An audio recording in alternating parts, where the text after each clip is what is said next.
Rahim. Assalamu alaikum. I am Mohammad Wasim Saqib, your chemistry professor.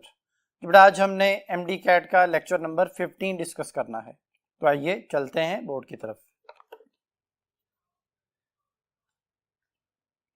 Ji students, बेटा आज का जो हमारा लेक्चर है ये केमिकल काइनेटिक्स से रिलेटेड है, जिसको रिएक्शन काइनेटिक भी कहते हैं।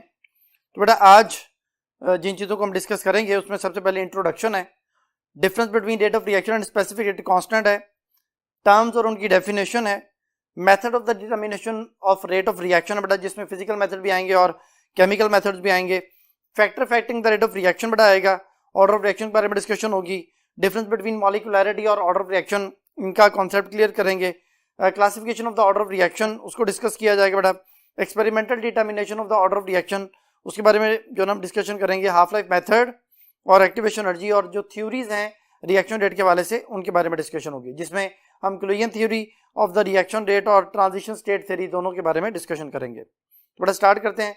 केमिकल काइनेटिक्स या रिएक्शन काइनेटिक्स जो है ये वो ब्रांच ऑफ केमिस्ट्री है जो कि डील करती है किन चीज़ों के साथ, सबसे पहले रेट ऑफ रिएक्शन के साथ, फिर मैकेनिज्म ऑफ द रिएक्शन और तीसरे नंबर पे factor affecting the rate of reaction. तो बेटा सबसे पहले जो चीज़ हमें क्लियर होनी चाहिए वो है रेट ऑफ रिएक्शन और स्पेसिफिक रेट कांस्टेंट का डिफरेंस। मैंने यहाँ पे कुछ पॉइंट्स लिखे हैं बेटा। रेट ऑफ रिएक्शन है स्पीड ऑफ रिएक्शन, कि कितनी तेजी से जो रिएक्शन है वो जो ना मूव कर रहा है फॉरवर्ड डायरेक्शन में या रिवर्स डायरेक्शन में, जो उसका रेट ऑफ रिएक्शन है वो चेंज इन कॉन्सेंट्रेशन है divided by the time taken, यानी जो भी रिएक्टेंट की कॉन्सेंट्रेशन में चेंज आना है, अगर ये रिएक्शन फॉरवर्ड जा रहा है और अगर ये वापस आ रहा है तो फिर जो भी प्रोडक्ट की कॉन्सेंट्रेशन में चेंज आना है डिवाइडेड बाय द टाइम, वो चेंज जो आ रहा है वो किसी भी टाइम में जितने टाइम में वो चेंज आ रहा है that is called as rate of reaction. इसको हम delta C by delta T से शो करते हैं बेटा। और इसमें जो है ना वो हम इसकी दो टाइप्स हमारी बुक में मेंशन है, एक एवरेज रेट ऑफ रिएक्शन है और एक इंस्टेंटेनियस रेट ऑफ रिएक्शन होता है बेटा। जो एवरेज रेट है उसमें हम दो स्पेसिफिक टाइम इंटरवल में जो है ना वो देखते हैं कि कितना चेंज आ रहा है कॉन्सेंट्रेशन में, और इंस्टेंटेनियस में फॉर एन इंस्टेंट जो है उसमें जो भी कॉन्सेंट्रेशन में चेंज आएगा हम उसको इंस्टेंटेनियस रेट ऑफ रिएक्शन कहेंगे। शुरू में इंस्टेंटेनियस रेट ऑफ रिएक्शन ज्यादा होता है और at the end average rate जो रिएक्शन है वो ज्यादा होता है। अगर वो स्पेसिफिक टाइम इंटरवल जिसमें हम average rate of reaction find out कर रहे हैं अगर वो वेरी क्लोज टू जीरो चला जाए बेटा तो फिर वो भी जो है ना इंस्टेंटेनियस रेट ही बन जाता है, यानी उस वक्त इंस्टेंटेनियस रेट और एवरेज रेट जो है वो बराबर हो जाते हैं। इसका यूनिट बेटा मोल पर डीएम क्यूब पर सेकंड है, क्योंकि कंसंट्रेशन का unit mole per DM cube है और टाइम का यूनिट सेकंड है, तो मोल पर डीएम क्यूब पर सेकंड इसका यूनिट बन गया। इसकी वैल्यू बेटा चेंज होती है with the passage of time, जो टाइम गुजरता है, चूंकि रिएक्टेंट की कॉन्सेंट्रेशन कम होती है इसलिए इसका जो रेट ऑफ रिएक्शन है वो मोस्टली डिक्रीज कर जाता है। इसके जो फैक्टर्स हैं बेटा जो इसको डिस्टर्ब कर सकते हैं, इफेक्ट करते हैं, उसमें नेचर ऑफ रिएक्टेंट है, कॉन्सेंट्रेशन ऑफ द रिएक्टेंट है, सरफेस एरिया है बेटा, लाइट है, टेम्परेचर, ये तमाम चीजें जो है वो रेट ऑफ रिएक्शन को इफेक्ट कर सकती हैं। अब आते हैं स्पेसिफिक रेट कांस्टेंट। ये हमारे पास बेटा एक जो है ना वो जनरल सा रिएक्शन है, A + B = C + D। अब इसमें जो A और B है वो रिएक्टेंट है और उनकी कंसंट्रेशन को हम एक बड़ी ब्रैकेट से शो कर रहे होते हैं कि ये अगर फर्ज करें कि कंसंट्रेशन ऑफ रिएक्टेंट जो A है वो 1 है और B की कंसंट्रेशन जो है वो भी जो है ना वो हम 1 मोल पर डीएम क्यूब कंसिडर कर लेते हैं, तो फिर उस वक्त जो भी रिएक्शन की स्पीड होगी that is called as specific rate constant, जिसको वेलोसिटी कांस्टेंट भी कहा जाता है बेटा। तो फिर जो है ना यहाँ पे डेफिनेशन आ गई कि it is the rate of reaction when the concentration of reactant is taken as unity. जब आप रिएक्टेंट की कंसंट्रेशन को यूनिटी के तौर पे कंसीडर करते हैं बट उस वक्त जो भी स्पीड ऑफ रिएक्शन होगी वो स्पेसिफिक रेट कांस्टेंट कहलाएगी। और जो ना अगर हम यहाँ पे वैल्यू पुट करते हैं तो रेट इज इक्वल टू के, तो के क्या चीज है, के बेसिकली एक प्रोपोर्शनैलिटी कांस्टेंट है बेटा, जिसको हम स्पेसिफिक रेट कांस्टेंट का नाम देते हैं। उसमें हमने कंडीशन लगा दी कि सिर्फ कंसंट्रेशन 1 होनी चाहिए, 1 मोल पर डीएम क्यूब। इसके जो यूनिट है बेटा ये डिपेंड करते हैं ऑर्डर ऑफ रिएक्शन पे, क्योंकि ये कांस्टेंट क्वांटिटी है तो इसको सिर्फ टेम्परेचर चेंज करता है, ये कंसंट्रेशन पे, नेचर पे, सरफेस एरिया पे, इन चीजों पे डिपेंड नहीं करते, ये सिर्फ डिपेंड किस पे करता है, टेम्परेचर पे। इसकी वैल्यू जो है वो हमेशा कांस्टेंट रहती है, इसके यूनिट जो है वो डिपेंड कर रहे होते हैं ऑर्डर ऑफ रिएक्शन पे। ये तो कि बेटा जो ना difference between rate of reaction and specific rate constant, जिसको वेलोसिटी कांस्टेंट भी कहते हैं। अब कुछ टर्म्स और उनकी डेफिनेशन बेटा, सबसे पहले एक्टिवेशन एनर्जी है, हम इसको बाद में भी अभी डिटेल में डिस्कस करते हैं, लेकिन डेफिनेशन ये है कि minimum amount of energy required to start the reaction, एक, या दूसरी डेफिनेशन है minimum amount of energy for effective collision, या फिर minimum amount of energy for effective collision.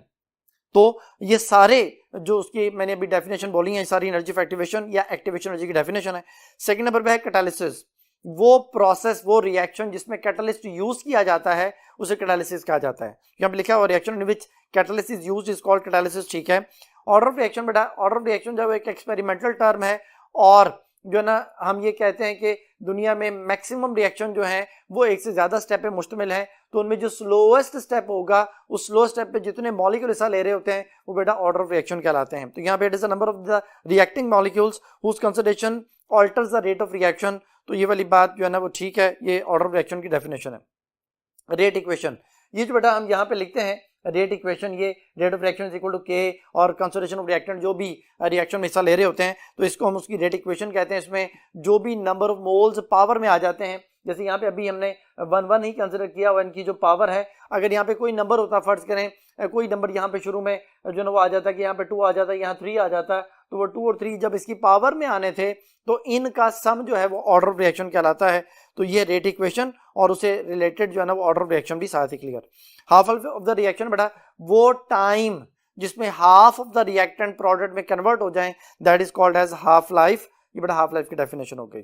अब हमारे पास एक एमसीक्यू है, स्लाइड में आपके सामने जो एमसीक्यू शो हो रहा है बेटा, which expression represent the energy of forward reaction, कहते हैं कौन सा एक्सप्रेशन जो है वो फॉरवर्ड रिएक्शन की एनर्जी को शो करेगा। बेटा देखें इसमें रिएक्टेंट हाई एनर्जी पे है, प्रोडक्ट वाली लाइन सबसे एंड पे डॉटेड लाइन लगाई हुई है, ये E3 है बेटा, जो रिएक्टेंट है वो E2 और पहले रिएक्टेंट ने एक खास एनर्जी अटेन करनी है जिसे आप एनर्जी ऑफ एक्टिवेशन कहते हैं। पहले वो अटेन करेगा तो रिएक्शन जो है ना वो प्रोडक्ट में कन्वर्ट होगा या रिएक्टेंट प्रोडक्ट में कन्वर्ट होंगे। तो फिर इसमें हम ये कहते हैं कि जो ट्रांजिशन स्टेज होती है, जो एक्टिवेटेड कॉम्प्लेक्स होता है, इसकी एनर्जी जो है वो रिएक्टेंट प्रोडक्ट दोनों से ज्यादा होती है। तो पहले मॉलिक्यूल उसे अटेन करते हैं, वो एक एनर्जी बैरियर है, उसको फॉलो करने के बाद जो है यानी उसको पास करने के बाद जो है वो रिएक्टेंट प्रोडक्ट में चेंज होते हैं। तो हम क्या करेंगे, उसने ये पूछा कि जी कौन सा जो एक्सप्रेशन है वो फॉरवर्ड रिएक्शन को जो है ना वो शो करता है। तो पहली ऑप्शन है E1 minus E2, but E1 minus E2 जो है वो सिर्फ रिएक्टेंट और ट्रांजिशन स्टेट में डिफरेंस है। बीटा ऑप्शन जो है वो E1 माइनस E3, ये ट्रांजिशन स्टेट और प्रोडक्ट में डिफरेंस है। चार्ली ऑप्शन है E2 माइनस E3, बेटा ये रिएक्टेंट और प्रोडक्ट में डायरेक्ट डिफरेंस पूछ लिया, ये डेल्टा H होता है बेटा, और जो डेल्टा है E1 माइनस E2, फिर इसको ब्रैकेट में बंद किया, माइनस जो है ना वो E2 है हमारे पास, तो ये कोई भी नहीं बनता, यहाँ पे कोई डिफरेंस नहीं बन रहा क्योंकि बाद में भी E2 ही माइनस करना है, तो ये तो कोई रिएक्शन नहीं बनता बेटा।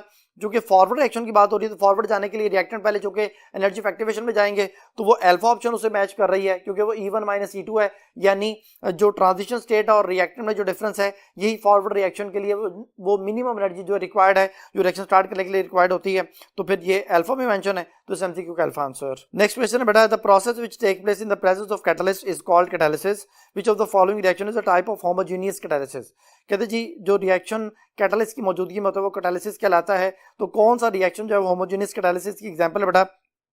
तो याद रखिएगा अगर रिएक्टेंट और कैटालिस्ट की फिजिकल स्टेट मैच कर जाए तो होमोजेनियस कैटालिसिस, अगर रिएक्टेंट और कैटालिस्ट की फिजिकल स्टेट मैच ना करे तो हेटेरोजेनियस कैटालिसिस। पहली ऑप्शन है अमोनिया प्लस ऑक्सीजन, अमोनिया भी गैस ऑक्सीजन भी गैस, प्लैटिनम सॉलिड, ये बेटा हेटेरोजेनियस कैटालिसिस है।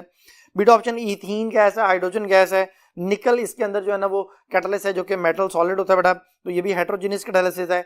चौथी ऑप्शन 2SO2 गैस, O2 जो है वो गैस है और आगे SO3 बन रहा है और NO गैस जो है वो कैटालिस्ट है, ये होमोजेनियस कैटालिसिस है बेटा। और delta option N2+3H2 goes to NH3 और आयरन ऐसे कैटालिस्ट है बेटा, इसमें भी नाइट्रोजन हाइड्रोजन गैस है और आयरन सॉलिड है, तो ये भी हेटेरोजेनियस है, यानी अल्फा बीटा डेल्टा हेटेरोजेनियस है, चार्ली होमोजेनियस है, तो इस एमसीक्यू का चार्ली आंसर। अब बेटा जो नेक्स्ट कॉन्सेप्ट है जो मैंने अभी आपको होमोजेनियस कैटालिसिस और हेटेरोजेनियस कैटालिसिस के वाले से जो बातें बताई उनके वाले से भी एमसीक्यू है। All of the following statement about the type of catalysis are correct except, कहते हैं तमाम स्टेटमेंट जो हैं वो कैटालिसिस के वाले से ठीक है सिवाय एक के। पहली ऑप्शन है होमोजेनियस कैटालिसिस, जो मैंने अभी आपको डेफिनेशन बताई वो ये थी कि अगर कैटालिस्ट और रिएक्टेंट सेम फिजिकल स्टेट में हो तो वो होमोजेनियस कैटालिसिस है बेटा, यहाँ पे भी ये लिखा हुआ है कि catalyst and reactant are in the same phase, ठीक है। बीटा ऑप्शन है हेटेरोजेनियस कैटालिसिस, इसमें कैटालिस्ट और रिएक्टेंट जो है वो सेम फेज में नहीं होते, बीटा ऑप्शन भी यही लिखे हुए बेटा, ठीक है। चार ऑप्शन है many heterogeneous catalysis have catalyst in the solid state that catalyse the reactant in the gaseous state, कहते हैं बहुत सारे हेटेरोजेनियस कैटालिसिस ऐसे रिएक्शंस हैं जिनमें कैटालिस्ट जो है वो सॉलिड स्टेट में होता है और रिएक्टेंट जो है वो गैसियस स्टेट में होते हैं, तो ये भी ठीक है बेटा। Delta option in heterogeneous catalysis the reaction take place at the surface of the solid and absorption of the gaseous reactant take place, तो बेटा ये जो एब्जॉर्प्शन है ये लफ्ज गलत है। हेटेरोजेनियस कैटालिसिस में जब रिएक्शन सॉलिड कैटालिस्ट की सरफेस पे हो रहा हो तो यहाँ पे जो है ना वो एब्जॉर्प्शन नहीं होती, एडजॉर्प्शन होती है। सरफेस पे रहना जो है ना वो उसके अंदर पेनिट्रेट ना करना, इसे एडजॉर्ब कहते हैं।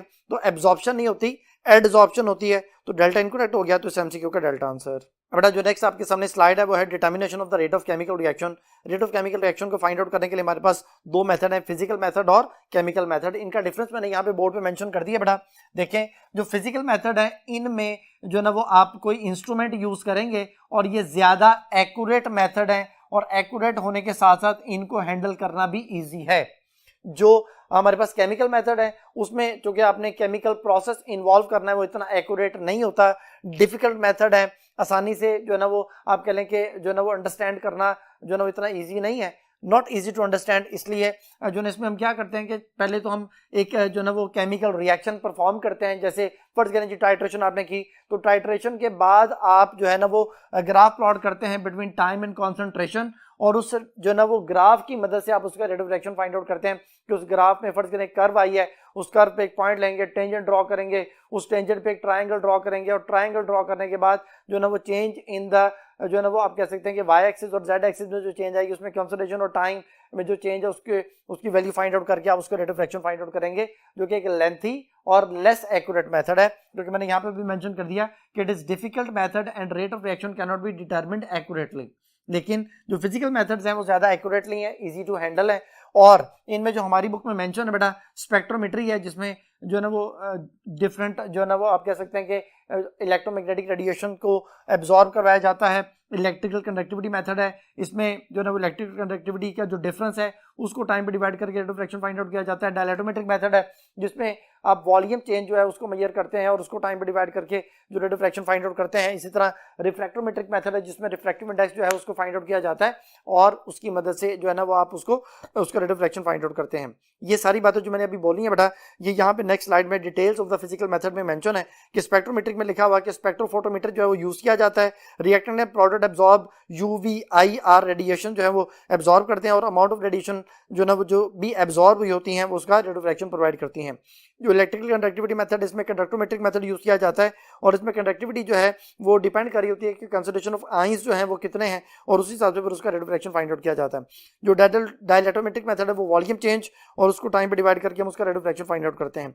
ऑप्टिकल रोटेशन मेथड में जो पोलैरीमीटर है वो यूज किया जाता है बेटा, इसमें वो सब्सटेंस यूज किए जाते हैं जिनमें ऑप्टिकली एक्टिव कार्बन या सब्सटेंस मौजूद हों जो कि लाइट को रोटेट कर सकें राइट या लेफ्ट साइड पे, और उसको जो ना उसकी एंगल ऑफ रोटेशन को टाइम पे डिवाइड करके हम उसका rate of reaction find out करते हैं। जो रिफ्रैक्टोमेट्रिक मेथड है लास्ट नंबर पे है बेटा, इसमें रिफ्रैक्टोमीटर यूज किया जाता है, रिफ्रैक्टिव इंडेक्स जो है वो मेजर किया जाता है, रिएक्टेंट प्रोडक्ट में डिफरेंस देखा जाता है और उसको टाइम पे डिवाइड करके हम उसका rate of reaction find out करते हैं।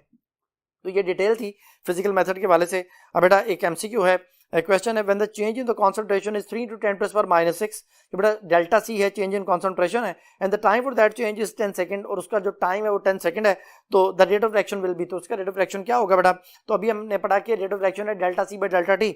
अब देखिए आंसर एक्सप्लेनेशन में जो उसने उसको कंसिडर भी किया हुआ कि delta C by delta T है। डेल्टा सी है 3 × 10⁻⁶ डिवाइडेड बाय 10 ऊपर आके उसकी पावर भी माइनस हो जाएगी, 10⁻⁷ हो जाएगा। तो फिर पहली ऑप्शन है 1 × 10⁻⁵ मोल पर डीएमक्यू पर सेकंड, बीटा ऑप्शन है 3 × 10⁻⁷ मोल पर डीएमक्यू पर सेकंड, चार्ली 3 × 10⁻8 मोल पर डीएमक्यू पर सेकंड, और डेल्टा 4 × 10⁻⁶ मोल पर डीएमक्यू पर सेकंड। तो बेटा ये जो ना वो बीटा मैच करता है, तो इस एमसीक्यू का बीटा आंसर। नेक्स्ट एमसीक्यू है if any one of the product concentration is plotted against the time instead of the reactant, the curve obtained will be, कहते हैं अगर कोई बंदा प्रोडक्ट कंसंट्रेशन का जो ग्राफ है वो टाइम के अगेंस्ट प्लॉट करता है तो फिर जो हमें कर्व हासिल होगी वो क्या होगी, क्या वो पैराबोलिक होगी। पहली ऑप्शन पैराबोलिक है, बीटा राइजिंग है, क्या वो राइज कर रही होगी, चार्ली फॉलिंग, क्या वो फॉल कर रही होगी, डेल्टा एलिप्टिकल या वो एलिप्टिकल होगी। तो अगर प्रोडक्ट को हम टाइम के अगेंस्ट प्लॉट करते हैं तो बेसिकली प्रोडक्ट इंक्रीज हो रहा होता है, तो फिर जो है ना वो आपके पास राइजिंग कर्व आएगी जो कि बीटा ऑप्शन में मेंशन है, तो इस एमसीक्यू का बीटा आंसर। नेक्स्ट स्लाइड में बेटा क्वेश्चन आपके सामने है, consider the following reaction, reaction है 2a + b goes to product, rate of reaction बेटा दे दिया गया है k = a की पावर 2 और b की power 1 if the molar concentration of a and b is increased 2 times, तो रेट ऑफ रिएक्शन इंक्रीज, तो रेट ऑफ रिएक्शन क्या होगा बेटा। यहाँ पे उसने हमें जो रेट इक्वेशन दे दी है उससे हम उसका rate of reaction find out करते हैं। वो ये है कि उसने हमें बता दिया है कि rate is equal to k a की पावर 2 और b की पावर 1, ये बेटा उसने रेट इक्वेशन हमें प्रोवाइड कर दी है। और उसके बाद उसने हमें ये कहा है कि अगर आप ए की कंसंट्रेशन 2 टाइम और बी की कंसंट्रेशन भी 2 टाइम बढ़ाएं तो क्या होगा। तो बेटा आप ए की जगह पे 2 लिखेंगे, ये 2 आ गया स्क्वायर और ये 2 आ गया पावर 1, 2 का स्क्वायर 4, 4 2 8, तो इट मींस कि उसका रेट ऑफ रिएक्शन जो है वो 8 टाइम्स इंक्रीज हो जाएगा। पहली ऑप्शन है 8 टाइम, बीटा ऑप्शन है 4 टाइम, चार्ली 2 टाइम और डेल्टा 6 टाइम। तो फिर इस एमसीक्यू का अल्फा आंसर। अब नेक्स्ट जो स्लाइड आपके सामने है वो है factors affecting the rate of reaction, कि कौन कौन से फैक्टर्स है जो रेट ऑफ रिएक्शन को डिस्टर्ब कर सकते हैं। इन सब के मैंने नेम यहाँ पे मेंशन कर दिया बेटा, कि नेचर ऑफ रिएक्टेंट है, कॉन्सेंट्रेशन ऑफ द रिएक्टेंट है, सरफेस एरिया है, कैटलिस्ट है, लाइट है, टेम्परेचर है। ये वो तमाम फैक्टर्स हैं जो रेट ऑफ रिएक्शन को डिस्टर्ब करते हैं। अब इनकी थोड़ी थोड़ी एक्सप्लेनेशन स्लाइड में आपके सामने बेटा। नंबर 1 पे नेचर ऑफ रिएक्टेंट है, जिससे पहला ग्रुप है बेटा, सेकंड ग्रुप है, ये दोनों बड़े रिएक्टिव मेटल्स होते हैं, तो फिर इनके रेट ऑफ रिएक्शन जो है वो इनकी एक्स्ट्रा रिएक्टिविटी की वजह से बहुत ज्यादा होंगे। नेक्स्ट जो नंबर हमारे पास है वो है कॉन्सेंट्रेशन ऑफ द रिएक्टेंट। बेटा जितनी कॉन्सेंट्रेशन ज्यादा करेंगे उतने चांस ऑफ रिएक्टिंग मॉलिक्यूल्स के आपस में कोलिजन के बढ़ जाएंगे और ऑटोमेटिकली रेट ऑफ रिएक्शन भी बढ़ जाएगा। Surface area of the reactant बेटा तीसरे नंबर पे है। सरफेस एरिया जितना रिएक्टेंट का बढ़ाएंगे वो कैसे बढ़ेगा, अगर आप उसको फाइनली ग्राइंड कर लेते हैं, आप उसको पीस लेते हैं, जितना फाइनली डिवाइड कर लिया जाएगा उतना रेट ऑफ रिएक्शन जो है वो बढ़ जाएगा, यानी rate of reaction is directly proportional to the surface area. फिर फोर्थ नंबर पे कैटलिस्ट से बड़ा। कैटलिस्ट जो है वो क्या करता है कि ये एनर्जी एक्टिवेशन को कम करता है, पाथ चेंज करता है, रेट ऑफ रिएक्शन को बढ़ाता है। तो ये भी फैक्टर जो है ना वो है जो कि इफेक्ट करता है रेट ऑफ रिएक्शन को। पांचवें नंबर पे टेम्परेचर बढ़ रहा है। टेम्परेचर बढ़ने से मॉलिक्यूल्स की काइनेटिक एनर्जी चेंज होती है, टेम्परेचर बढ़ने से मॉलिक्यूल्स की काइनेटिक एनर्जी बढ़ जाती है और उस जो ना वो हाइट आप कह सकते हैं कि ज्यादा काइनेटिक एनर्जी की वजह से कोलिजन बढ़ जाती है। कोलिजन बढ़ने से क्या होगा, इफेक्टिव कोलिजन बढ़ेगी, इफेक्टिव कोलिजन बढ़ेगी तो रिएक्शन के होने के चांसेस बढ़ जाएंगे और ऑटोमेटिकली रेट ऑफ रिएक्शन भी इंक्रीज कर जाएगा। और लास्ट नंबर पे एक्सपोजर टू लाइट। बेटा जो फोटोकेमिकल रिएक्शन है, जो लाइट बेस्ड रिएक्शन है, वो सारे के सारे लाइट की वजह से उनके रेट ऑफ रिएक्शन जो है वो इंक्रीज कर जाते हैं। तो ये तमाम फैक्टर्स थे जो रेट ऑफ रिएक्शन को डिस्टर्ब कर रहे हैं बेटा।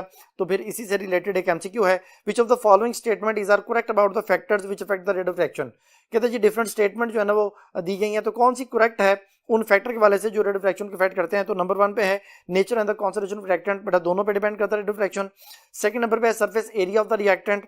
थर्ड नंबर पे है temperature of the reaction mixture और फोर्थ नंबर पे लाइट। तो बेटा ये सब चीजों पे डिपेंड करता है। तो फिर पहली ऑप्शन है 1 ओनली, बीटा ऑप्शन है 2 only, Charlie 2 and 3, delta 1 2 3 and 4। तो इस एमसीक्यू का डेल्टा आंसर होगा क्योंकि इन सारी चीजों पे रेट ऑफ रिएक्शन डिपेंड कर रहा है। ये बेटा नेक्स्ट टॉपिक को समझने के लिए हम नेक्स्ट बोर्ड की तरफ चलते हैं।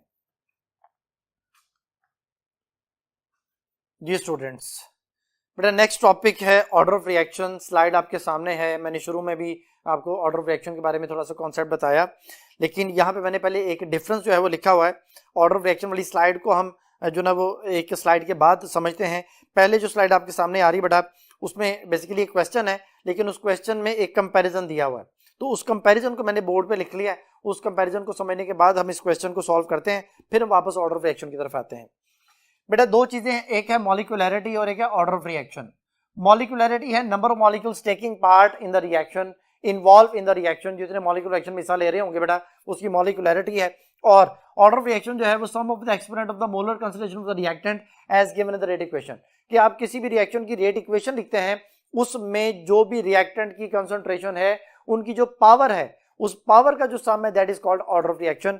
ये बेटा एक थ्योरेटिकल वैल्यू है, थ्योरेटिकल टर्म है। ये एक एक्सपेरिमेंटल वैल्यू है, एक्सपेरिमेंटल टर्म है। इसकी वैल्यू 3 के इक्वल भी हो सकती है, 3 से ज्यादा भी हो सकती है, लेकिन मैक्सिमम ये 4 तक होती है।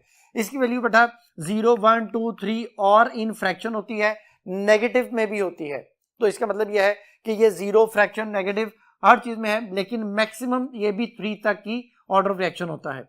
इसकी वैल्यू जो है वो 0 जो ना वो नहीं हो सकती। मॉलिक्यूलैरिटी जो है it can not have 0 value, ये 0 नहीं हो सकती, इसकी वैल्यू 0 हो सकती है। तो फिर ये एक जो है ना वो कंपैरिजन आ गया। अब इस कंपैरिजन से रिलेटेड एक एमसीक्यू है, which of the following statement is incorrect about the molecularity and order of reaction. तो बेटा पहली ऑप्शन है it is the number of molecules involve in the balance equation, ठीक है। और order of reaction it is the sum of the exponent of the molar concentration of the reactant as given in the rate equation, ये भी ठीक है बेटा। Beta option है मॉलिक्यूलैरिटी के लिए इट इज थ्योरेटिकल वैल्यू, ये भी ठीक है। और ऑर्डर ऑफ रिएक्शन है इट इज एक्सपेरिमेंटल वैल्यू, ये भी ठीक है। थर्ड नंबर पे मॉलिक्यूलैरिटी कैन बी मोर देन 3 और इक्वल टू 3, ये भी सही है। Order of reaction can be 0 1 2 3 और इन फ्रैक्शन, तो ये भी सही है। डेल्टा लिखा मॉलिक्यूलैरिटी इट कैन हैव 0 वैल्यू, तो ये गलत है बेटा। मॉलिक्यूलैरिटी 0 नहीं हो सकती। और जो ऑर्डर ऑफ रिएक्शन है उसमें लिखा हुआ है it can not have half integral value, यानी इसकी हाफ इंटेग्रल का मतलब होता है कि 0.5 वैल्यू जो है वो नहीं हो सकती। मतलब ये फ्रैक्शन में चूंकि हो सकता है तो ये डेल्टा बात दोनों के लिए गलत हो गई, ऑर्डर ऑफ रिएक्शन के लिए भी मॉलिक्यूलरिटी के लिए भी, तो फिर डेल्टा इनकरेक्ट है, तो इस एमसीक्यू का डेल्टा आंसर। अब बेटा जो स्लाइड आपके सामने वो ऑर्डर ऑफ रिएक्शन, ये अभी हमने थोड़ी देर के लिए स्लाइड छोड़ी थी। ये ऑर्डर ऑफ रिएक्शन जो है वो मैंने अभी आपको बताया थे कि जो हमारे पास दुनिया में जितने भी रिएक्शन मैक्सिमम जो रिएक्शंस हैं वो एक से ज्यादा स्टेप पे मुश्तमिल होते हैं। जब वो एक से ज्यादा स्टेप पे मुश्तमिल होते हैं तो उनमें जो स्लोएस्ट स्टेप होता है उसमें जो मॉलिक्यूल्स हिस्सा ले रहे होंगे that will be the order of reaction. जैसे यहाँ पे देखें ये एक रिएक्शन मैंने आपके सामने लिखा हुआ है 2N2O5 goes to 2N2O4 plus O2। इसमें होता है कि बेटा ये दो स्टेप पे मुश्तमिल है। पहले N2O5 का एक मॉलिक्यूल डिकम्पोज होता है और वो N2O4 में चेंज होता है और नेसेंट ऑक्सीजन बनती है। फिर सेकेंड स्टेप में N2O5 का सेकेंड मॉलिक्यूल उस नेसेंट ऑक्सीजन से मिलता है, N2O4 का एक और मॉलिक्यूल बन जाता है और O2 बनती है। अब हुआ ये कि वो जो नेसेंट ऑक्सीजन है वो ड्यूरिंग रिएक्शन बनी और ड्यूरिंग रिएक्शन इस्तेमाल भी हो गई। तो पहला स्टेप जो है वो स्लो है बेटा और यही रेट डिटर्मिनिंग स्टेप है। जो दूसरा स्टेप है वो फास्ट है। अब वो जो रेट डिटर्मिनिंग स्टेप है उसी की रेट इक्वेशन लिखी जाती है क्योंकि वो स्लो स्टेप होता है। उसकी रेट इक्वेशन जो है बेटा वो ये बनती है कि रेट इज इक्वल टू के N2O5 की पावर 1। ये जो पावर आई है बेटा this is called as order, ये बेटा उसका ऑर्डर कहलाता है। यानी पहले आपने उसका मैकेनिज्म डेवलप करना है कि वो कितने स्टेप पे मुश्तमिल है।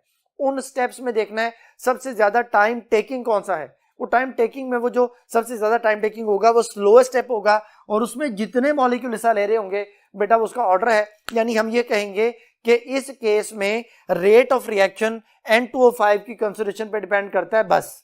यानी अगर मैं N2O5 की कंसंट्रेशन डबल कर देता हूं तो रेट ऑफ रिएक्शन भी डबल हो जाएगा। अगर मैं N2O5 की कंसंट्रेशन 3 टाइम कर देता हूं तो रेट ऑफ रिएक्शन भी 3 टाइम हो जाएगा। यानी जितने टाइम कंसंट्रेशन बढ़े उतने टाइम अगर जो ना रेट ऑफ रिएक्शन भी बढ़ता है तो ये उसका ऑर्डर ऑफ रिएक्शन जो है वो फर्स्ट ऑर्डर होगा। तो ये हमें एक्सपेरिमेंट के बाद पता चला। यानी ऑर्डर ऑफ रिएक्शन एक एक्सपेरिमेंटल टर्म है और किसी बैलेंस केमिकल इक्वेशन में आप इक्वेशन को देख के नहीं बता सकते कि उसका ऑर्डर क्या है। जैसे ये देखें आपके सामने ये इक्वेशन लिखी हुई है 6 कार्बन डाइऑक्साइड 6 वाटर, तो हम देख नहीं बता सकते कि जी इसका ऑर्डर 12 हो जाएगा, इसमें 6 मॉलिक्यूल कार्बन डाइऑक्साइड के हैं 6 वाटर के हैं। तो ऐसा नहीं है। पहले हम एक्सपेरिमेंट परफॉर्म करेंगे और देखेंगे कि किन मॉलिक्यूल की कंसंट्रेशन पे रेट ऑफ रिएक्शन डिपेंड कर रहा है, फिर उस हिसाब से इसका order of reaction find out किया जाएगा। तो ये एक स्लाइड आपके सामने जिसमें उसकी डेफिनेशन दी गई है बेटा और उसकी जो है ना वो वैल्यू फाइंड आउट करने का तरीका कि अगर वो हमारे पास जनरल इक्वेशन है ए और capital A plus B B और goes to C C plus D D, तो उसके आगे उसने लिखा रेट इक्वेशन कैसे लिखी जाएगी कि rate is equal to K A की पावर स्मॉल ए बी की पावर स्मॉल बी और उसका जो ओवरऑल ऑर्डर ऑफ रिएक्शन है वो ए प्लस बी स्मॉल ए प्लस बी हो जाएगा जो कि एक्सपोनेंट्स हैं कैपिटल ए कैपिटल बी के। तो ये उसका ऑर्डर ऑफ रिएक्शन बनेगा। बेटा जो नेक्स्ट स्लाइड आपके सामने है वो है classification of the order of reaction. Classification of the order of reaction में हमारे पास जो है वो 3 तरह के ऑर्डर यहाँ पे अभी मेंशन किए गए हैं। वैसे तो 0 ऑर्डर भी है, फर्स्ट ऑर्डर है, सेकंड ऑर्डर है, थर्ड ऑर्डर है और फ्रैक्शनल ऑर्डर है। तो ये जो है ना यहाँ पे फिलहाल 3 तरह के ऑर्डर जो है वो मेंशन किए गए हैं। 0 ऑर्डर जो है बेटा उसमें क्या होगा, डेफिनेशन आपके सामने है कि it is a reaction in which the rate of reaction does not depend on the concentration of any reactant. इसमें बेटा ये जो रिएक्शन इसमें जो रेट ऑफ रिएक्शन है वो किसी एक रिएक्टेंट की कंसंट्रेशन पर डिपेंड नहीं कर रहा था, यानी किसी भी रिएक्टेंट की कंसंट्रेशन पर डिपेंड नहीं करता। इसका जो यूनिट है बेटा रेट कांस्टेंट का वो मोल पर डीएम क्यूब पर सेकंड बनता है। यूनिट ऑफ रेट कांस्टेंट जो है के है, इसको फाइंड आउट करने का तरीका यहाँ पे मेंशन कर रहा हूं कि यूनिट ऑफ के फार्मूला है बेटा mole per DM cube power 1 minus N per second. आप n की जगह पे ऑर्डर पुट करेंगे।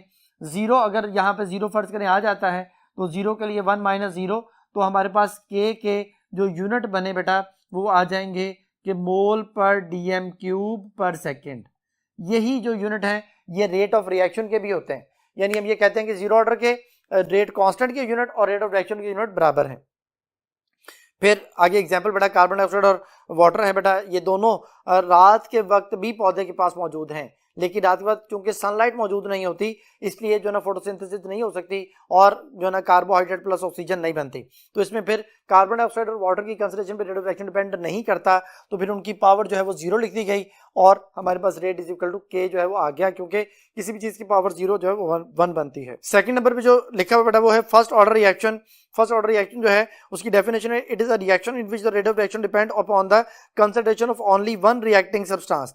एक रिएक्टिंग सब्सटेंस पे जो है डिपेंड करेगा। जैसे मैंने भी आपको N2O5 की एग्जांपल समझाई थी, इसमें N2O5 के एक मॉलिक्यूल पे जो है वो इसका रिएक्शन या रेट ऑफ रिएक्शन जो है वो डिपेंड कर रहा होता है। तो ये फर्स्ट ऑर्डर रिएक्शन है, इसमें अगर मैं रेट कांस्टेंट के यूनिट फाइंड आउट करना चाहूं तो वो क्या बनेंगे, मोल पर डीएम क्यूब 1 - 1 आ जाएगा, एन की जगह 1 आएगा, 0 हो गया तो ओनली पर सेकेंड बचेगा, जो उसका रेट कांस्टेंट का यूनिट हमारे पास आ गया। इसी तरह बेटा जो इसकी एग्जांपल N2O5 मैंने भी आपको समझा दी है।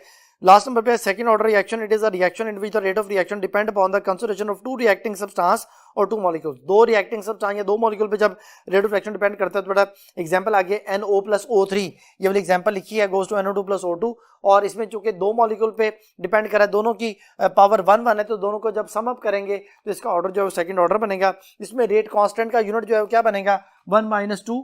1 - 2 का मतलब है कि मोल पर डीएम क्यूब की पावर -1 और पर सेकंड, तो ये बन जाएगा मोल की पावर -1, डीएम की पावर +3 और सेकंड की पावर -1। तो ये बेटा rate constant for the second order जो है वो हमारे पास यूनिट आ गया, जो यहाँ पे स्लाइड में भी आप देख सकते हैं। यानी ये हमारे पास जो है ना 3 ऑर्डर उनकी क्लासिफिकेशन के वाले से बात आ गई। बेटा नेक्स्ट क्वेश्चन जो है वो इसी से रिलेटेड एक एमसीक्यू है। The rate equation for the reaction is rate is equal to K A की पावर 1 बी की power 1, it's concentration unit are mole per DM cube. कहते हैं इसकी जो कंसंट्रेशन यूनिट है मोल पर डीएम क्यूब है। What are the possible units of the specific rate constant K. बेटा इसमें ए और बी की पावर 1 है, बिल्कुल ऐसे, यानी एक सेकंड ऑर्डर रिएक्शन है, तो फिर सेकंड ऑर्डर के हमने अभी रेट कांस्टेंट के यूनिट निकाले, मोल की पावर -1 डीएम की पावर +3 पर सेकंड। तो ये देखना कि ये कहां मैच कर रहा है। पहले ऑप्शन है मोल पर डीएम क्यूब पर सेकंड, बीटा मोल की पावर -2 डीएम क्यूब और आगे जो ना वो पर सेकंड, और चार्ली मोल की पावर -1 डीएम क्यूब और पर सेकंड, तो बेटा चार्ली मैच कर रहा है। और डेल्टा मोल की पावर -1 पर सेकंड है, तो ये भी मैच नहीं करता, यानी अल्फा बीटा डेल्टा मैच नहीं करता, चार्ली मैच करता है, तो इस एमसीक्यू का चार्ली आंसर। अब बेटा नेक्स्ट जो स्लाइड हमारे सामने है वो है तो क्वेश्चन, लेकिन बेसिकली ये एक मेथड है जिसकी मदद से आप order of reaction find out कर सकते हैं। इसको हाफ लाइफ मेथड जो है वो कहा जाता है। तो बेटा इसी से रिलेटेड एक एमसीक्यू है, which of the following formula is used to determine the order of reaction. कौन सा फार्मूला जो है वो यूज किया जाएगा जो है ना वो उसके ऑर्डर ऑफ रिएक्शन को फाइंड आउट करने के लिए। तो बेटा हाफ लाइफ अगर हमें पता है और इनिशियल कॉन्सेंट्रेशन पता है तो फिर हम उसका ऑर्डर फाइंड आउट कर सकते हैं। तो उसके लिए फार्मूला जो हमारे पास होता है वो n = 1 + log T1/T2 over log A2/A1, जो कि अल्फा ऑप्शन में मेंशन है बेटा, बाकी ऑप्शन मैच नहीं करते उसमें, कहीं T2/T1 पहले आ गया ऊपर, या जो है ना वो उसमें मेंशन कर दिया नीचे A1/A2 कर दिया, तो ये बाकी सारी ऑप्शन मैच नहीं करती, सिर्फ अल्फा ऑप्शन जो मैंने अभी फार्मूला बोला था कि n = 1 + log T1/T2 divided by log A2/A1 वो अल्फा में है, तो इस एमसीक्यू का अल्फा आंसर। नेक्स्ट एमसीक्यू है बेटा identify the incorrect statement about the zero order reaction. Zero order reaction के वाले से कहता है इनकरेक्ट स्टेटमेंट बताएं। पहले ऑप्शन है rate equation for it is rate is equal to K A की पावर 0, यानी उसमें जीरो ऑर्डर में rate is equal to K होता है, पहली बात ठीक है। फिर beta it proceed at a constant rate which is equal to the K, कहते हैं ये कांस्टेंट रेट पे जो ना प्रोसीड कर रहा होता है जो कि के इक्वल होता है, ये भी ठीक है। यूनिट ऑफ द के for it is mole per DM cube पर सेकंड, इसमें यूनिट ऑफ के जो है वो मोल पर डीएम क्यूब पर सेकंड है, ये भी ठीक है। और delta half life of it is inversely proportional to the initial concentration of the reactant, तो ये गलत है बेटा। हाफ लाइफ का जो फार्मूला हमारे पास है वो है T½ n 1/A1n-1। A1 initial concentration है बेटा, अगर n की जगह पे, n जो है वो ऑर्डर है, अगर n की जगह पे 0 लिख लिया जाए बेटा तो T½ लाइफ 0, और ये 1/A 0-1, तो T½ लाइफ फॉर 0 ऑर्डर ये बन जाएगा A1, ये पावर -1 ऊपर आके पॉजिटिव हो जाएगा, तो T½ life is directly proportional to the initial concentration. तो यहाँ पे जो डेल्टा ऑप्शन मेंशन है अभी इस एमसीक्यू में वो ये लिखा है कि half life of it is inversely proportional to the initial concentration, तो बेटा ये इनकरेक्ट हो गया क्योंकि ये डायरेक्टली प्रोपोर्शनल होता है, जो मैंने अभी आपको कॉन्सेप्ट समझाया उस वाले से आंसर एक्सप्लेनेशन में भी यही चीज मेंशन की गई है, तो इस एमसीक्यू का भी डेल्टा आंसर। नेक्स्ट जो स्लाइड आपके सामने बेटा उसमें है experimental determination of the order of reaction के। ऑर्डर ऑफ रिएक्शन को आप अगर एक्सपेरिमेंटली फाइंड आउट करना चाहते हैं तो कौन कौन से मेथड है, उनमें method of hit and trial है, ये एक तुक्का मेथड आप इसे कह लें, ये लग गया तो ठीक है, नहीं तो इसमें कोई एक्यूरेसी इतनी नहीं है। और जो सेकंड नंबर पे है वो है ग्राफिकल मेथड। ग्राफिकल मेथड में ग्राफ प्लॉट किया जाता है और उससे फिर order of reaction find out किया जाता है, ये भी इतना एक्यूरेट मेथड नहीं है। डिफरेंशियल मेथड एक्यूरेट मेथड है, वो हमारी बुक में मेंशन नहीं है। जो उसमें सेकंड लास्ट नंबर पे है मेथड ऑफ लार्ज एक्सेस, इसमें हम एक रिएक्टेंट की कंसंट्रेशन को बहुत ज्यादा लार्ज क्वांटिटी में ले लेते हैं, उसमें क्या होता है कि उसकी कंसंट्रेशन को हम फिर कहते हैं कि ये तकरीबन कांस्टेंट है, अब इसमें कोई चेंज नहीं आना, इसमें अगर चेंज आएगा भाई तो वेरी माइन्यूट होगा, तो फिर सेकंड की कंसंट्रेशन को चेंज करने से रिएक्शन फाइंड आउट किया जाता है और उसे ऑर्डर रिएक्शन रिएक्शन उसका निकाला जाता है और फिर उसको जो है ना वो कैलकुलेट कर लिया जाता है। और लास्ट नंबर पे है हाफ लाइफ मेथड, जो मैंने भी आपको बता दिया। हाफ लाइफ मेथड जो है बेसिकली जो हाफ लाइफ डेफिनेशन है उसको पहले हम समझते हैं और फिर हम इसकी हाफ लाइफ मेथड की तरफ आते हैं। हाफ लाइफ मेथड में बेटा देखें, जो स्लाइड आपके सामने है, हाफ लाइफ की डेफिनेशन क्या है कि वो टाइम जिसमें half of the reactant product में कन्वर्ट हो जाएं उसकी हाफ लाइफ कहलाती है। अब इसमें हमने जनरल कुछ बातें जो रखी हुई हैं, जैसे जनरल इसका फार्मूला टी हाफ N1/A1N-1 है बेटा, जो कि यहाँ पे स्लाइड में भी शो हो रहा है बेटा। तो जीरो ऑर्डर के लिए क्या होगा, जीरो ऑर्डर के लिए ये दोनों डायरेक्टली प्रोपोर्शनल हो जाएंगे। तो अगर फर्स्ट ऑर्डर की बात की जाए, यहाँ पे फर्स्ट ऑर्डर में हम क्या करेंगे कि टी हाफ लाइफ 1 आ जाएगा 1/A1 तो जब ये 1 - 1 आएगा तो A1 की पावर 0, यानी फर्स्ट ऑर्डर के लिए जो हाफ लाइफ है वो इनिशियल कॉन्संट्रेशन पे डिपेंड ही नहीं करती। और एक और बात याद रखनी है कि जो रेडियो एक्टिव डिके है वो भी फर्स्ट ऑर्डर रिएक्शन होता है। तो फिर यहाँ पे उसने देखें टी हाफ लाइफ जो है ना वो इनिशियल कॉन्संट्रेशन पर डिपेंड तो नहीं कर रही, लेकिन उसका जो है ना वो आगे वैल्यू लिखी हुई है कि जो हमारे पास वो टी हाफ है is equal to 0.693 divided by K. इसी तरह उसके ऊपर टी हाफ लाइफ होता है जीरो ऑर्डर है वो A/2K होता है बेटा, और जो सेकंड ऑर्डर है उसमें जो टी हाफ लाइफ है वो इनिशियल कॉन्संट्रेशन के साथ इनवर्सली प्रोपोर्शनल होगी, क्योंकि यहाँ पे टी हाफ आएगा और यहाँ पे 2 आएगा, 1/A1 की पावर 1 बन जाएगा। ये इनिशियल कॉन्संट्रेशन के साथ इनवर्सली प्रोपोर्शनल है। और इसमें उसने उसका रिलेशन भी लिखा हुआ है कि T half is equal to 1/K.A, जो ना के जो यहाँ पे प्रोपोर्शनलिटी कांस्टेंट है और ए जो है वो इनिशियल कॉन्सेंट्रेशन है। इसी तरह थर्ड ऑर्डर के लिए जो है ना वो उसकी इनिशियल कॉन्सेंट्रेशन के स्क्वायर के साथ इनवर्सली प्रोपोर्शनल होगा और इसमें T half life is equal to 1.5/K.A जो है वो बनेगा। तो ये बेटा जो है ना वो हाफ लाइफ जो है वो बेसिकली इन सारे जितने भी ऑर्डर थे उनसे रिलेटेड सारी बातें हमने डिस्कस कर लें। अब बेटा इससे रिलेटेड एक एमसीक्यू है, क्वेश्चन है, consider the following statement for the order of reaction N and half life T half value along with the unit of the rate constant. बेटा उसने डिफरेंट स्टेटमेंट दी हैं जिसमें ऑर्डर ऑफ रिएक्शन, उनकी half life और rate constant के वाले से स्टेटमेंट्स दी गई हैं। सबसे पहले नंबर पे है जीरो ऑर्डर है बेटा, मोल्स पर डीएम के ऊपर सेकंड यूनिट ऑफ के है बेटा, और T half is equal to A/2K है, तो ठीक है। और इसमें टी हाफ उसने लिखा हुआ है कि डायरेक्टली प्रोपोर्शनल इनिशियल कॉन्सेंट्रेशन के। फिर सेकंड नंबर पे फर्स्ट ऑर्डर रिएक्शन है, डीएम क्यूब पर सेकंड जो है वो यूनिट ऑफ के लिखा हुआ है, तो ये गलत हो गया बेटा। जो डीएम क्यूब पर सेकंड है वो बेसिकली इसका यूनिट रेट कांस्टेंट का यूनिट नहीं बनता। मैंने भी आपको बताया था कि रेट कांस्टेंट का यूनिट पर सेकंड बनता है, डीएम क्यू पर सेकंड नहीं होता। तो ये यहाँ पे इनकरेक्ट हो गया और उसने आगे T half life is equal to 0.690 लिखा हुआ है, ये 0.693 होता है, तो ये भी इनकरेक्ट हो गया। तो फिर सेकंड वाला इनकरेक्ट हो गया। थर्ड नंबर पे जो है वो हमारे पास सेकंड ऑर्डर रिएक्शन है, डीएम क्यूब पर मोल पर सेकंड। तो बेटा ये देखें, ये डीएम क्यूब पॉजिटिव है पर मोल पर सेकंड जो उसकी रेट कांस्टेंट की यूनिट है, और आगे T half life is equal to 1/K.A, और इसमें जो हाफ लाइफ है वो इनिशियल कॉन्सेंट्रेशन के साथ इनवर्सली प्रोपोर्शनल है। थर्ड ऑर्डर में DM6 आता है, मोल की पावर -2 पर सेकंड। ये बेटा जो मैंने फार्मूला आपको बताया है उसमें n की जगह 3 लिखें, 1 - 3 जो है ना -2 बनेगा, और मोल की पावर -2 डीएम की पावर +6 और पर सेकंड हमारे पास इसके रेट कांस्टेंट के यूनिट आ जाएंगे, ठीक है। और आगे हाफ लाइफ की जो वैल्यू है वो 3/2K/A² है, तो ये भी ठीक है, इसको 1.5 भी आप कह सकते हैं। और इसमें हाफ लाइफ जो है वो इनिशियल कॉन्सेंट्रेशन के साथ जो है ना वो इनवर्सली प्रोपोर्शनल है इनिशियल कॉन्सेंट्रेशन के स्क्वायर के साथ।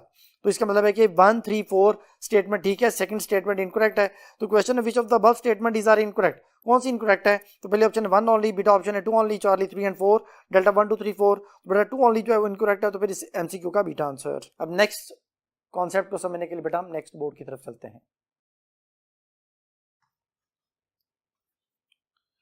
जी स्टूडेंट्स, बेटा नेक्स्ट कॉन्सेप्ट है एक्टिवेशन एनर्जी। एक्टिवेशन एनर्जी जो है वो बेसिकली वो मिनिमम अमाउंट ऑफ एनर्जी है जो रिएक्शन को स्टार्ट करने के लिए रिक्वायर्ड है, एक डेफिनेशन। दूसरी डेफिनेशन भी मैंने बताई थी अभी थोड़ी देर पहले कि it is a minimum amount of energy required for effective collision, और आप ये भी कह सकते हैं कि it is a minimum amount of energy required to start the reaction, या जो है ना वो आप उसको इस तरह से भी बोला जा सकता है कि minimum amount of energy to form activated complex. तो सबसे पहले इसका कॉन्सेप्ट समझते हैं, फिर इसमें जो स्लाइड में चीजें उनको हम डिस्कस करते हैं। बेटा हमारे पास जो है ना वो फर्ज करें कि ए कोई मॉलिक्यूल है जिसमें 2 एटम है, बी कोई मॉलिक्यूल है जिसमें 2 एटम है, ये दोनों आपस में मिले, अब इनकी आपस में कोलिजन होगी। अगर इनके पास वो रिक्वायर्ड एनर्जी है जो कि रिएक्शन के लिए रिक्वायर्ड है, जिसकी वजह से पहले वाले बॉन्ड ब्रेक होने हैं, तो फिर जो है ना वो ए के बॉन्ड ब्रेक होना शुरू हो जाएंगे, बी के बॉन्ड जो है ना वो ब्रेक होना शुरू हो जाएंगे। हमारे पास जो है वो इस तरह से जो है ना वो टर्म आप इसको शो करेंगे कि बी और बी का जो बॉन्ड है वो डॉटेड, ए और ए का बॉन्ड डॉटेड, ए और बी का बॉन्ड बनना शुरू हो जाएगा। ये जो स्टेज है इसके 3 नाम है, इसको ट्रांजिशन स्टेज कहते हैं, इसको बेटा इंटरमीडिएट कहते हैं, इसको एक्टिवेटेड कॉम्प्लेक्स कहते हैं। अब ये फाइनल प्रोडक्ट में चेंज होगा जिसमें ए और बी का बॉन्ड बनेगा, ये ए और बी का बॉन्ड बन जाएगा, यानी 2 नए बॉन्ड बन गए, 2 नए मॉलिक्यूल जो है वो जनरेट हो गए। तो अब इसमें क्या है, इसमें जो कॉन्सेप्ट है वो ये है कि पहले एक्टिवेटेड कॉम्प्लेक्स आना है। वो एक्टिवेटेड कॉम्प्लेक्स जो है वो रिएक्टेंट प्रोडक्ट दोनों से हाई एनर्जी पे होता है।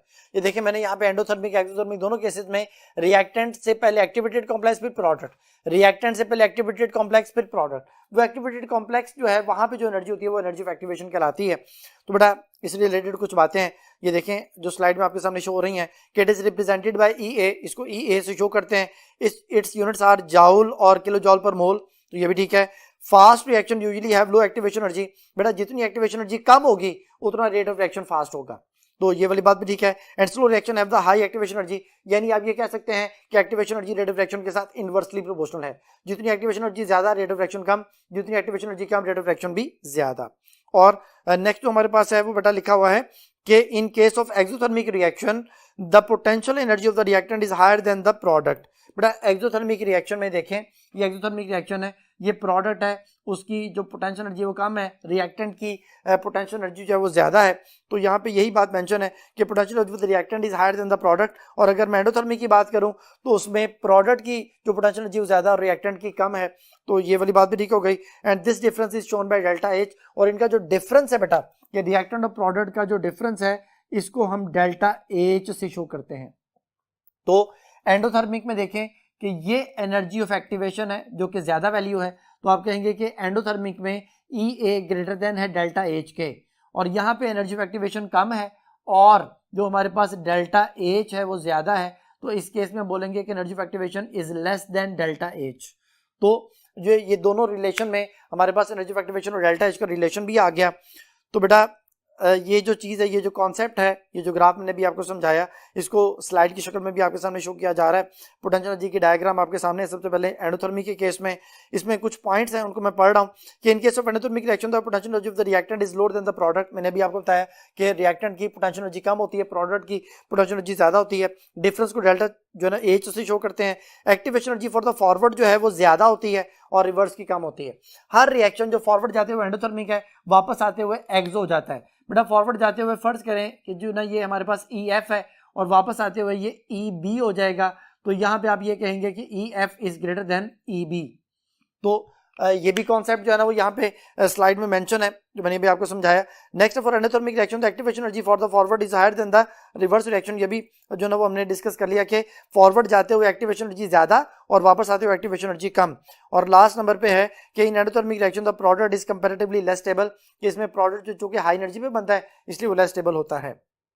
नेक्स्ट एक्सोथर्मिक के हवाले से बेटा, एक्सोथर्मिक में हम क्या कहेंगे, इन case of exothermic reaction the potential energy of the reactant is greater than the potential energy of the product, और इस डिफरेंस को भी डेल्टा एच से शो किया जाता है। For exothermic reaction the activation energy for the forward reaction is less than that of the reverse reaction. But exothermic reaction में जो फॉरवर्ड जाने की एनर्जी ऑफ एक्टिवेशन है जिसे EF कहा जाएगा वो कम होगी, और रिवर्स आने की जो एक्टिवेशन एनर्जी जो EB होगी वो ज्यादा होगी, तो EF is less than EB। यहाँ पे उलट था, तो ये भी जो है ना वो कॉन्सेप्ट हो गया। यानी आप ये कह सकते हैं नेक्स्ट पॉइंट में कि the reaction which are exothermic in forward reaction will be endothermic in the reverse reaction, कि हर फॉरवर्ड रिएक्शन अगर एंडोथर्मिक है वापस आते हुए एक्सो है, और अगर हर फॉरवर्ड रिएक्शन एक्सो है तो वापस आते हुए एंडोथर्मिक हो जाएगा। और लास्ट है in exothermic reaction the product is comparatively more stable, इसमें प्रोडक्ट जो कि लो एनर्जी पे बनता है इसलिए ज्यादा स्टेबल होता है।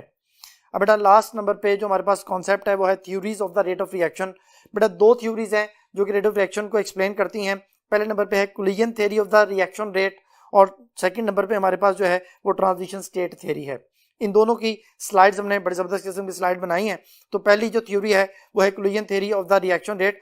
पहले नंबर पे जो पॉइंट लिखा बेटा, this theory is based upon the following assumption, इसकी कुछ एजम्पशन हैं जिनको पहले आपने एज्यूम करना है। सबसे पहले नंबर पे for the chemical reaction to occur particles atoms must collide, कहते अगर जो ना कोई भी रिएक्शन होना चाहे तो उसके लिए पार्टिकल जो भी एटम आयन वगैरह जो भी चीज है वो आपस में कोलाइड लाजमी करनी चाहिए, यानी collision is the first key point of the reaction. Second number पे reaction between the colliding particles can only take place if upon collision they possess a certain amount of energy called activation energy. कहते हैं collision जो है वो 2 तरह की होती है, एक इफेक्टिव और एक इनइफेक्टिव। इफेक्टिव कोलिजन में ये होता है कि कोई फ्रूटफुल रिजल्ट होता है और प्रोडक्ट हमें हासिल होता है। इनइफेक्टिव कोलिजन ये होती है कि अगर मैं सामने वाली दीवार पर बॉल मारता हूँ, रबर बॉल मारता हूँ, वो सामने टकरा के वापस आ जाती है, ना दीवार पर कोई असर ना बॉल पर कोई असर, ये इनइफेक्टिव कोलिजन है। इफेक्टिव कोलिजन ये है कि बड़ा स्टील बॉल सामने दीवार पे मारा जाए, दीवार टूट जाए तो पहले वाले बॉन्ड टूट जाएंगे, ऐसे हम जो है ना वो इफेक्टिव कोलिजन कहेंगे। तो मॉलिक्यूल के पास वो एक्टिवेशन एनर्जी होनी चाहिए जो कोलिजन के लिए रिक्वायर्ड है। सेकंड पॉइंट हो गया बेटा। और थर्ड है only those collisions are effective which take place with proper orientation. कहता है वही कोलिजन इफेक्टिव होगी जिसमें प्रॉपर ओरिएंटेशन भी मॉलिक्यूल्स की होगी। तो ये सारी बातें ठीक हो गई बेटा। अभी इन पॉइंट्स की एक्सप्लेनेशन के लिए एक डायग्राम आपके सामने है, पहले मैं पॉइंट को पढ़ रहा हूं फिर हम उस डायग्राम को समझते हैं। According to the kinetic consideration a chemical reaction take place due to the collision of the molecules of the reacting substance. कहते हैं काइनेटिक कंसीडरेशन के वाले से केमिकल रिएक्शन तभी हो सकता है जब उनकी आपस में कोलिजन होती है। तो पहली बात ठीक है। सम ऑफ द मॉलिक्यूल्स कोलिजन में not effective therefore the reaction rate is governed by only the number of effective collision. कहते हैं कई दफा मॉलिक्यूल की कोलिजन इतनी इफेक्टिव नहीं होती तो हम रेट ऑफ रिएक्शन को सिर्फ इफेक्टिव कोलिजन की वजह से ही जज कर रहे होते हैं किसी भी फिक्स टेम्परेचर पे। अब बेटा एक डायग्राम आपके सामने है जिसमें जो ना उसको एक्सप्लेन करने के लिए भी स्लाइड जो है ना वो एक्सप्लेन की गई है। इसमें पहले नंबर पे लिखा हुआ है let in the first case unit volume contain one molecule each of the A and B the number of the collision at any stand is 1 cross 1 is equal to 1।